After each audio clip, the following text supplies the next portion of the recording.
உங்கள் வாழ்க்கையில் ஒரு மாபெரும் திருப்பம். நீங்க காத்துக்கிட்டு இருந்த அந்த நல்ல காலம் இதோ வந்துடுச்சு. ஆமாங்க, செல்வம், வெற்றி, மகிழ்ச்சி, இது எல்லாம் உங்கள் கதவை தட்டப் போகுது. ஏன்னு தெரிஞ்சுக்கணுமா? இந்த வீடியோவை முழுசா பாருங்க. வணக்கம் நேயர்களே, சக்தி பக்தி சேனலுக்கு உங்களை அன்புடன் வரவேற்கிறோம்.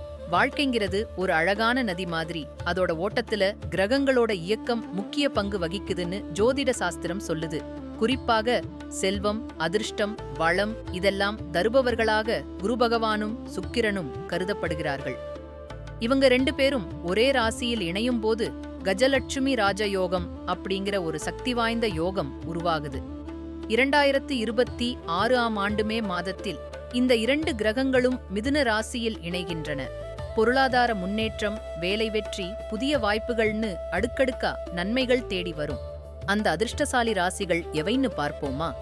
முதலாவதாக ரிஷபராசி. ரிஷபராசிக்காரர்களுக்கு இந்த யோகம் 2வது வீட்டில் உருவாகுவதால் செல்வம் மற்றும் வருமானம் தொடர்பாக பல நல்ல மாற்றங்கள் நிகழலாம். தொழில்துறையில் புதிய ஒப்பந்தங்கள் கிடைக்கும் வாய்ப்பு அதிகமாகும். வணிகத்தில் ஈடுபட்டவர்கள் எதிர்பார்த்ததை விட அதிக வருமானத்தை பெறக்கூடும். நீண்ட காலமாக நிலுவையில் இருந்த முதலீடுகள் அல்லது சொத்து தொடர்பான விஷயங்களும் இந்த காலத்தில் சாதகமாக மாறும். அடுத்ததாக சிம்மராசி. சிம்மராசிக்காரர்களின் 11ஆம் வீட்டில் இந்த ராஜயோகம் உருவாகுவதால் அவர்களின் முயற்சிகள் பலனளிக்கும் காலமாக இது பார்க்கப்படுகிறது. பணியிடத்தில் அவர்கள் எடுத்த முயற்சிகள் கவனிக்கப்படலாம். இதன் விளைவாக சம்பள உயர்வு அல்லது போனஸ் போன்ற நன்மைகள் கிடைக்கலாம்.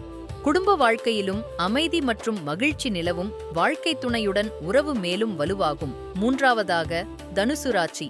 தனுசு ராசிக்காரர்களின் 7வது வீட்டில் சுக்கிரன் சஞ்சரிப்பதால் பொருளாதார முன்னேற்றம் காணப்படும் காலமாக இது இருக்கலாம். முதலீடுகளில் ஈடுபட்டவர்கள் நல்ல வருமானத்தை எதிர்பார்க்கலாம். புதிய வணிக முயற்சிகளை தொடங்குவதற்கும் இந்த காலம் சாதகமாக இருக்கும். இதனால் மொத்த செல்வம் மற்றும் பொருளாதார நிலைமை மேம்படும் சூழ்நிலை உருவாகும். இறுதியாக துலாம் ராசி. துலாம் ராசிக்காரர்களின் 9வது வீட்டில் கஜலட்சுமி ராஜயோகம் உருவாகுவதால் அவர்களின் வாழ்க்கையில் பல நேர்மறை மாற்றங்கள் நிகழலாம். கடந்த காலத்தில் சந்தித்த சிக்கல்களிலிருந்து வெளிவர ஒரு வாய்ப்பு கிடைக்கும். வேலை அல்லது பதவியில் மாற்றம் ஏற்படக்கூடும். நீண்ட காலமாக முடிக்க முடியாமல் இருந்த பணிகளை வெற்றிகரமாக நிறைவேற்றும் சூழ்நிலை உருவாகும். வணிகர்கள் தங்கள் தொழிலை புதிய இடங்களுக்கு விரிவுபடலாம்.